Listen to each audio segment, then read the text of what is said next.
কার এটা? তোমার দোকান? কি নাম তোমার? মোহাম্মদ আমির হামজা। হ্যাঁ, মোহাম্মদ আমির হামজা। আমির হামজা। তুমি এখানে প্রতিদিন এটা বেচো, বিক্রি করো? কত টাকার বিক্রি হয়? 300। 300 400? তুমি একাই দোকান করো নাকি আর তোমার বাবা বা আর কেউ আছে?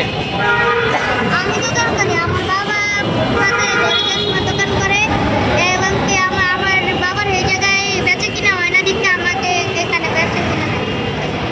কত? 200 300 টাকার বিক্রি হয় নাকি? প্রতিদিন কয়টার সময় থেকে কয়টার সময় বিক্রি করো? 4টা থেকে 10টা। রাত 10টা? স্কুলে যাও না তুমি? মাদ্রাসা। মাদ্রাসায়? এটা কি সব বাচ্চাদের এটা কি জিনিস? এটা কি? হ্যাঁ, ক্লে আছে না, এই ক্লে দিয়ে বাচ্চারা পুতুল বানাইতে পারে। ও আচ্ছা, ক্লে। আর কি আছে? আর পুনকার। কি? পুনকার। ও,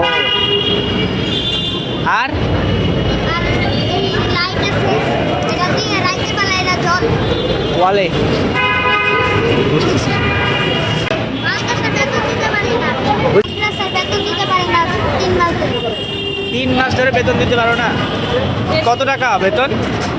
1500 টাকা। মাসে? কি মাদ্রাসায় পড়ো তুমি? জি? কি মাদ্রাসার নাম কি? মাদ্রাসার নাম মোহাম্মদিয়া তালিমুল কুরআন মাদ্রাসা। এটা কোথায়? এটা ফকির বাড়ির সামনে। ফকির বাড়ির সামনে, শেওড়াপাড়াতেই? ও, তা এটা বিক্রি করে তুমি তোর পড়াশোনার মানে খরচ চালাও নাকি?